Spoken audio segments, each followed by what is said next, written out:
Students environment chapter 15 environmental chemistry का part 1 हम लोग एटमॉस्फेयर को डिस्कस कर रहे हैं। आज जो टॉपिक हम लोगों ने पढ़ना है वो है जी carbon dioxide gas, carbon dioxide और ग्रीन हाउस इफेक्ट कि कार्बन डाइऑक्साइड का क्या रिलेशन है जिसकी वजह से हमारे पास ग्रीन हाउस इफेक्ट जो है वो काज हो रहा है। अगर हम लोग देखें तो हम लोग कहते हैं कि CO2 गैस जो है, कार्बन डाइऑक्साइड गैस जो है इटसेल्फ एयर पोल्यूटेंट्स नहीं है, इटसेल्फ एयर पोल्यूटेंट्स नहीं है। जब इसके खास स्पेसिफिक लिमिट जो है हमारे एटमॉस्फेयर में मौजूद रहेगी तब तक ये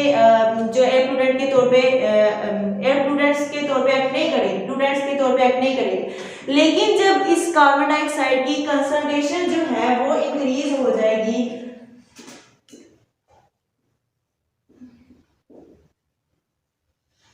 ग्रीन हाउस इफेक्ट,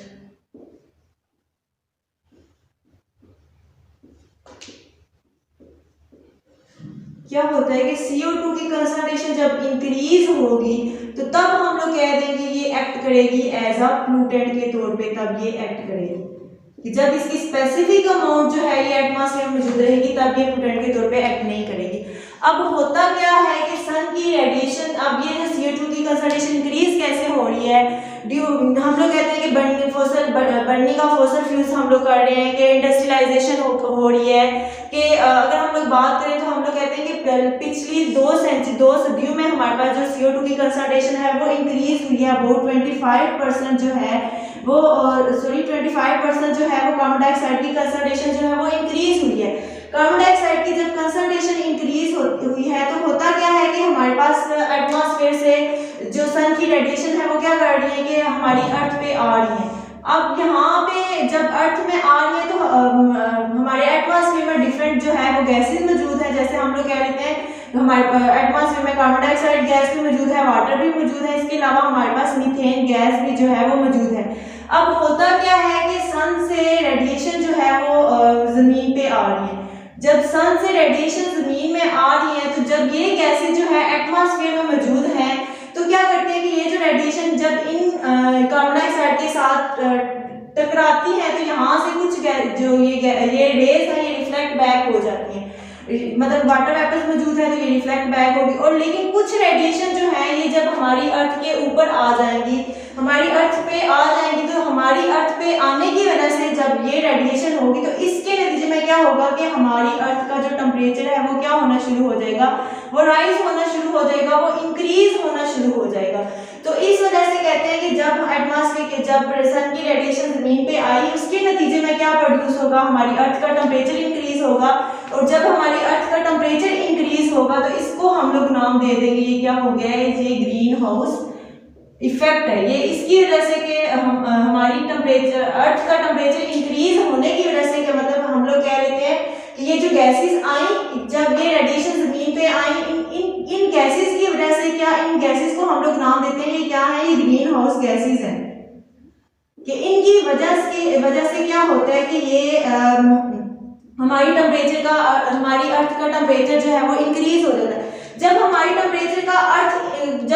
अर्थ का टेम्परेचर जो है वो इंक्रीज होगा, इस फिनोमिना को हम लोग नाम देंगे, ये क्या हो गया है, ये ग्लोबल वार्मिंग हो गई है कि हमारी अर्थ का टेम्परेचर जो है वो क्या हो गया, इंक्रीज हो गया। हम लोग कहते हैं कि retention and reabsorption of radiation, कौन सी रेडिएशन जो सन से आ रही है, रेडिएशन का मतलब वो हमारी अर्थ पे आई,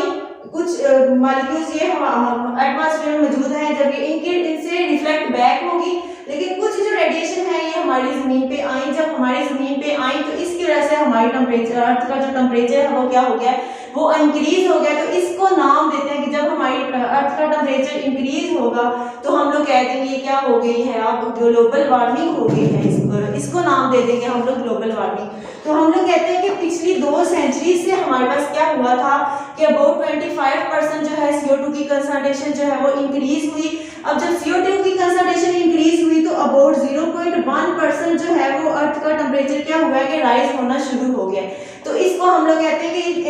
जब CO2 की कंसंट्रेशन इंक्रीज हुई है, CO2 की कंसंट्रेशन इंक्रीज होने की वजह से ग्रीन हाउस इफेक्ट हुआ है, और ग्रीन हाउस इफेक्ट होने की वजह से क्या हो गया कि हमारी जो अर्थ का टेम्परेचर है वो क्या होना शुरू हो गया है, वो इंक्रीज होना शुरू हो। नेक्स्ट हम लोग ये देखें, ये कह रहे हैं साइंटिस्ट वगैरह ये कह रहे हैं कि अगर इसी तरह CO2 की कंसंट्रेशन जो है वो इंक्रीज होती गई तो क्या होगा कि अगले 50 से 100 सालों तक क्या होगा कि हमारे पास जो हमारी अर्थ का टेम्परेचर है वो 4 to 5 डिग्री सेंटीग्रेड तक जो है वो इंक्रीज हो सकता है। तो अब हम लोग देखेंगे कि जब हमने कहा कि सन की रेडिएशन आ रही है हमारी अर्थ पे, जब अर्थ हमारी इनको रिफ्लेक्ट बैक करेगी, रिफ्लेक्ट बैक करने की वजह से क्या होगा कि CO2 गैस,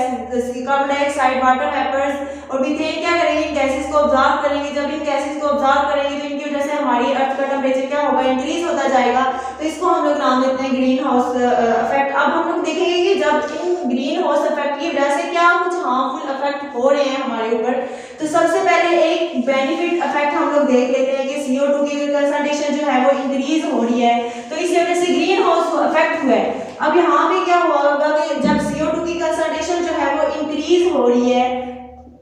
तो हमारे पास जो प्लांट की ग्रोथ वगैरह है वो उनकी ग्रोथ जो है वो इंक्रीज होना शुरू हो जाएगी, क्योंकि प्लांट्स को ग्रो करने के लिए किस गैस की मेनली जरूरत होती है, कार्बन डाइऑक्साइड गैस की जो है वो मेनली जरूरत होती है। तो प्लांट्स की ग्रोथ जो है ये ज्यादा होना शुरू हो जाएगी, क्योंकि उन्हें क्या रिक्वायर्ड होता है, CO2 गैस जो है वो रिक्वायर्ड होती है। सेकंड वन इफेक्ट हो जाता है कि हम लोग कहते हैं कि हमारी अर्थ का जो टेम्परेचर है वो क्या कर रहा है, वो इंक्रीज हो रहा है। ये हमारे लिए एक हार्मफुल इफेक्ट है